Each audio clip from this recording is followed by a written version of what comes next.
എന്തോ ശബ്ദം കേട്ടു ഗൈസ്, എന്തൊരു ശബ്ദം കേട്ടുന്ന.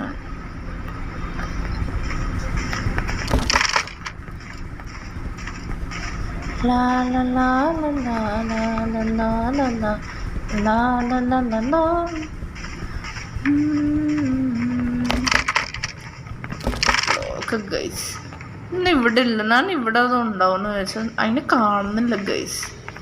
അത് ഇവിടെ ഉള്ളതെന്ന് എനിക്കറിയില്ല ഗൈസ്, സത്യം പറയാം എനിക്കറിയില്ല അത് ഇവിടെ ഉള്ളതെന്ന്. അത് കാണത്തോണ്ട് തന്നെനിക്ക് ദേഷ്യം. Take out the bins place. ഇവിടെയൊക്കെ ചവറൊക്കെ വെച്ചിട്ട് ചവറെടുത്ത് കളയാൻ എഴുതി വെച്ചിരിക്കണം. What is this? ഞാൻ ഇത് ഇവിടുത്തെ വേടക്കാണെന്ന് അങ്ങനെ പറയണം.